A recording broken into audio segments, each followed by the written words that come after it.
지난번 이제 구약개관 월요일날 하면서 전체적인 거 이제 말씀드렸지만 다시 신약이라고 하는 거, 신약개관 좀 개관적인 거 말씀드리면은요. 신약이라고 하는 건 이제 구약이라는 말과 관계된 용어죠. 옛 언약과 새 언약이라고 하는 거고요. 그래서 이제 신약 선서를 보면 누가복음에도 이렇게 나오고 있습니다.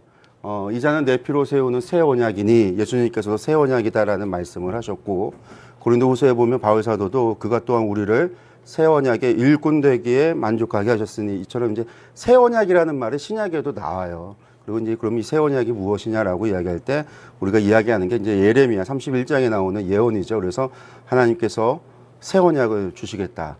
이제 여기서 이제 저희들이 기억해야 되는 게 구약 신약 할 때 새 언약이라고 하는 게 구약 폐기하고 새로운 언약 이건 아니거든요.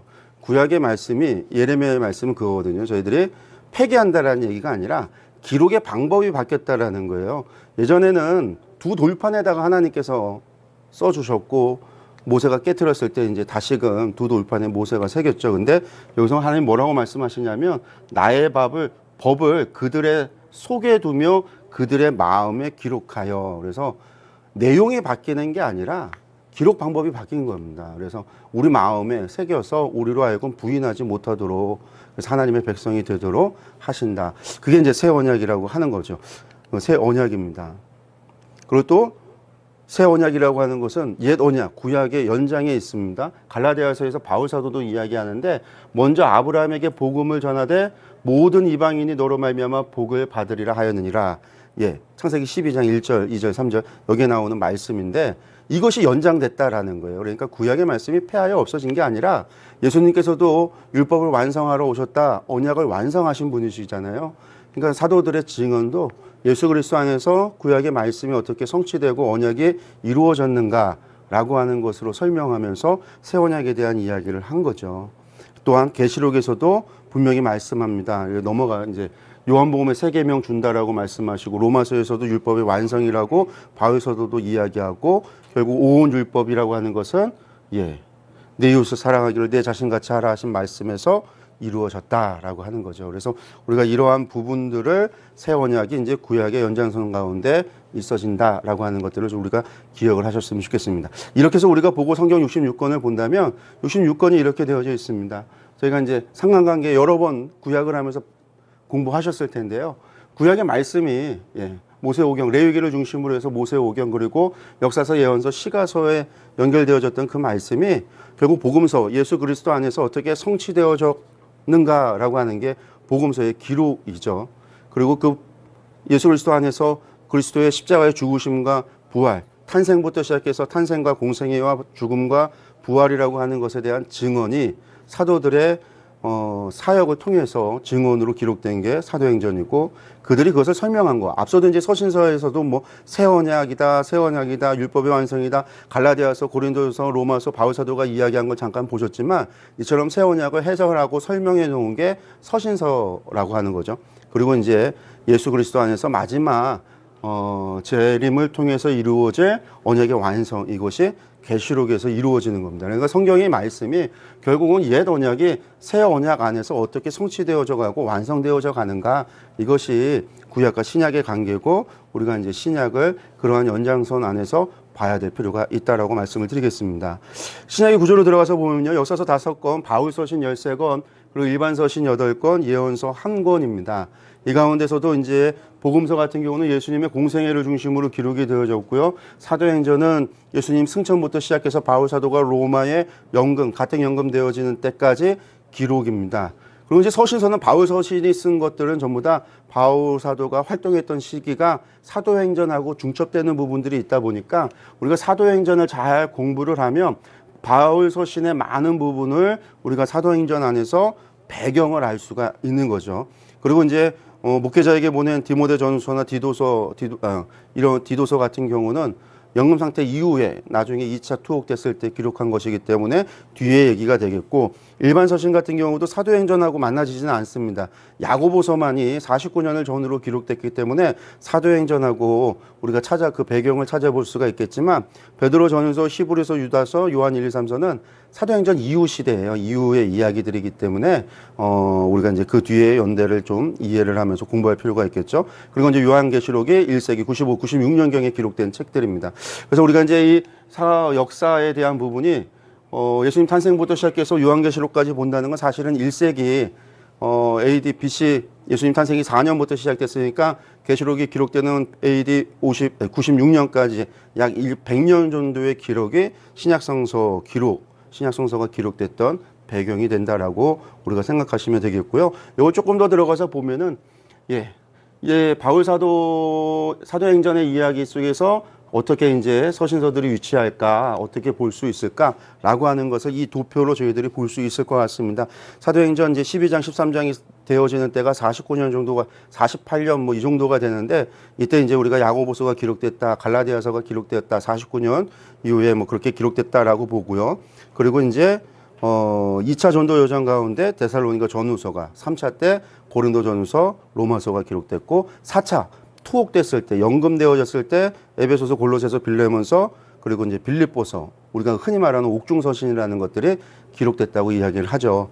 그리고 이제 5차라고 하는 거는 바울 사도가 이제 연금됐다가 2년 뒤에 풀려나서 다시 투옥될 때, 2차 투옥이 될 사이에 있어지는 일들인데, 그때 기록들이 베드로 전후서, 이때는 이제 전부 다 베드로가 순교하기 전, 바울 사도가 순교하기 전 네로 마지막 치하의 때입니다. 그래서 그때에 이런 서신서들이 기록되고, 후기 사도라고 되어져 있는데 결국은 이제 사도들이 대부분 순교하고 난 이후 시대입니다. AD 말경이 되는 거죠. 그때 이제 유다, 요한 1, 2, 3서가, 그리고 마지막에 계시록의 기록이 되어져 있다라고 우리가 전체적인 것들을 좀 살펴보면 좋을 것 같습니다. 그리고 이제 조금 더 들어가서 보면 바울 사도 여정, 전도 여정하고 이렇게 좀 많이 관계가 되어져 있어요. 그래서 도표에는 성경에 기록되어져 있는 모든 도시들을 저희들이 기록을 한 거고요. 순서대로. 그리고 어느 도시에서 어떤 서신을 썼을까라고 하는 것을 보여주고 있는 게 바로 이 바울 사도의 전도 여정과 성경과의 관계입니다. 그래서 이러한 부분들이 대부분 1차 연금까지, 4차까지는 사도행전에 기록이 되어져 있기 때문에 저희들이 사도행전의 이야기를 읽어가면서 그 말씀 속에서 서신서에 기록을 하게 된 이유와 어떤 목적들을 우리가 찾아볼 수 있습니다. 그래서 우리가 역사적인 배경을 알기 위해서 사도행전을 잘 보고 사도행전을 통해서 서신서를 이해할 필요가 있다라고 말씀드리겠습니다. 근데 저희가 이제 이 1세기 때 교회 공동체를 좀 살펴보면 이렇게 나눠볼 수 있어요. 기독교 공동체라고 하는 게 유대인 그리스도인이 있었고요. 헬라파 그리스도인이 있었고, 사마리아 그리스도인, 이방인 그리스도인들이 있었습니다. 그러니까 유대인 공동체, 헬라파 그리스도인 공동체, 사마리아 공동체, 이방인 공동체. 우리가 이제 기독교 공동체들이 이렇게 있었는데, 이렇게 도표를 놓고 보면 나오죠. 이제 마태복음, 야고보서, 히브리서 같은 경우는 전부 다 유대인 그리스도인들을 대상으로 기록이 된 겁니다. 그리고 마가복음 같은 경우는 유대인 그리스도인과 헬라파 그리스도인 이 둘 사이가 혼합이 된 공동체에게 마가복음이 기록됐고요. 누가복음은 헬라파 그리스도인과 이방인 그리스도인이 혼합이 된 공동체에 누가복음이 기록됐고, 그리고 이제 이방인 그리스도인들에게 기록이 된 게 나머지 이제 요한복음, 바울서신, 베드로 전후서, 요한서신, 계시록 이런 것들이 이방인 그리스도인들에게 기록이 됐습니다. 그래서 우리가 전체적으로 보면 사마리아 공동체에게 기록된 성경은 없어요. 이것을 제외하면 신약 성경이라고 하는 것이 유대인 그리스도인, 헬라파 그리스도인, 이방인 그리스도인을 중심으로 해서 기록이 되어졌다라고 하는 것들도 저희들이 이제 그 배경을 좀 기억을 하면서 우리가 좀 수신자, 공동체죠. 그것이 이제 받고 그 복음서를 받았던 사람들, 서신서를 받았던 교회들, 혹은 편지를 받았던 사람들, 이런 사람들이 이런 각각의 공동체에 따라서 기록 목적이 달라질 수밖에 없습니다. 기록되어지는 방식도 달라질 수밖에 없고요. 유대인들에게는 율법이 익숙하기 때문에 그들에게는 율법과 관련된 이야기를 많이 할 수밖에 없습니다. 반면에 정반대 이방인 그리스도인들에게는 구약의 이야기가 익숙하지 않아요. 그러니까 그런 사람들에게 구약의 이야기를 하기보다는 예수 그리스도에 대한 복음에 대한 설명이 더 많은 거죠. 그래서 이러한 부분들의 차이가 있음을 우리가 이제 공동체를 통해서도 알 수가 있습니다. 그러니까 이제 복음서 들어가기 전에 복음서의 내용들을 좀 보면은요. 복음서의 종류는 마태, 마가, 누가, 요한 이렇게 사복음서로 되어져 있고요. 흔히들 이 세 개를 공간복음이라고 하고 요한복음 하나 이렇게 나눠 놓습니다. 근데 공간복음이라는 게 같은 관점으로 기록되어졌다 이야기하지만 사실은 공동체가 달라요. 아까도 보셨지만 마태복음 유대인 공동체에게, 마가는 헬라파 기독교인, 유대인 기독교인이 혼합되어져 있던 공동체였습니다. 누가복음은 이방인 공동체였거든요. 받았던 사람이, 그러니까 마태의 공동체, 마가의 공동체, 누가의 공동체가 달랐고 기록된 시기도 달랐습니다. 그러니까 기록했던 목적이 전혀 다른 거예요. 우리가 이제 같은 공간이라고 하는 말로 표현되기에는 마태의 특징이 있고 마가의 특징이 있고 누가의 특징이 있기 때문에 우리는 그냥 각각의 복음서로 이해를 하고 하나하나 복음서로서 우리가 봐야 될 필요가 있습니다. 그리고 이제 흔히 말하는 공간복음서와 비교를 하면 마가복음의 상당한 부분이 누가, 마태에 포함이 되어져 있다라고 하지만 결국 포함되어져 있는 게 마가와 누가의 차이점, 마가와 마태의 차이점, 같은 기록을 기록하면서도 전혀 다른 생략되어지는 부분이 있고 추가가 되어지는 부분이 있다라고 하는 게 보여주는 것은 각각의 강조점이 다르다라는 거고, 강조점이 다른 이유는 그들의 수신자가 달랐기 때문에, 공동체가 달랐기 때문에, 그 얘기는 다른 말로 이야기하면 공동체가 처해 있었던 상황과 환경이 달랐기 때문에 다를 수밖에 없다라는 거죠. 그러니까 이것을 공간이라고 하는 것을 하나로 뭉쳐서 이야기할 수 있는 게 아니라 마태복음은 마태복음의 특징으로, 마가복음은 마가복음으로, 누가복음은 누가복음의 독특한 그 배경 속에서, 그리고 요한은 요한복음대로 우리가 각각 봐야 된다라고 말씀을 드리겠습니다. 이게 이제 보시면 주교자 성당 정문에 있는 부조물인데요. 예수님이 있고 예수님 옆에 이제 4개의 동물들이 있습니다. 이게 요한계시록에 나오는 4생물에 대한 걸 갖다 부조로 했는데, 카톨릭에서 이제 중세 때 이것들을 전부 다 마태, 마가, 누가, 요한복음으로 이해를 해서 마태, 마가, 누가 이 요한복음을 갖다가 이런 이제 계시록에 나오는 4생물로 이해해서 이렇게 표현을 하기도 했고요. 저희들이 이제 흔히들 우리가 이야기할 때 마태복음은 왕으로 오신 예수님, 마가복음은 종으로 오신 예수님, 누가복음은 인간으로 오신 예수님, 요한복음은 하나님으로 오신 예수님, 이렇게들 이제 표현을 해요. 그래서 이렇게 표현들 하는데 이것들도 이제 우리가 복음서를 이해하는데, 예수님을 이해하는 부분에 있어서 도움이 되고 우리가 좀 참고할 수 있는 부분인데, 저희들은 이제 이렇게 좀 표현을 하겠습니다. 마태복음은 뭐다? 말씀을 성취하러 오신 그리스도시다. 그리고 이제 마가복음은 고난받는 종이시다. 고난받는 종으로 오신 그리스도. 누가복음은 온 세상의 구원이신 예수 그리스도. 그리고 요한복음은 성육신하신 예수 그리스도. 이렇게 이제 저희들이 마태, 마가, 누가, 요한복음에 나타나는 예수 그리스도에 대한 것들을 이렇게 좀 표현을 하려고 그래요. 그래서 이것을 통해서 어느 하나만 가지고 예수님의 모습은 이것만이야, 그렇게 얘기할 수 없는 거는, 마태복음, 마가복음, 누가복음, 요한복음 4개 복음서를 우리에게 주신 이유는 4개 복음서를 통해서 예수 그리스도에 대해서 온전히 알아가라라는 것이죠. 어느 한 가지만으로 치우쳐서가 아니라 4개의 책을 통해서 예수님을 좀 온전하게, 예수님의 이런 모습도 있고 또 이런 모습도 있다라고 하는 것을 바르게 알게 하기 위해서 이렇게 4권의 책을 우리가 정경으로 보고 있는 겁니다.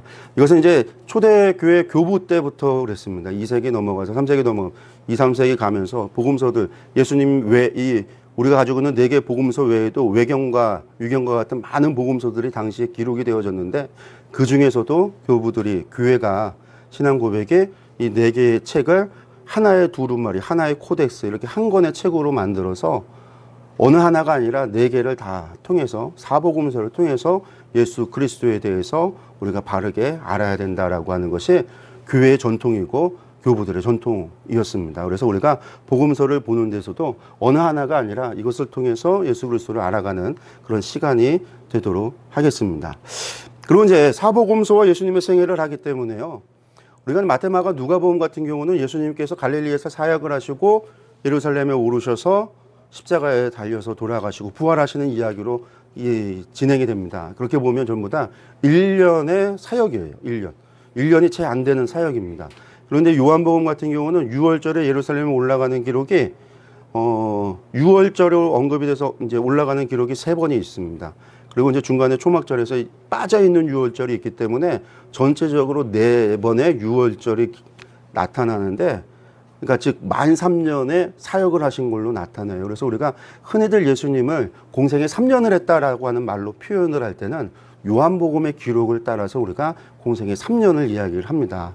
그래서 이제 사복음서 전체를 바라볼 때 요한복음의 기록을 따라서 공생에 3년을 놓고 예수님께서 전체적으로 어떻게 활동을 하셨는가 살펴보면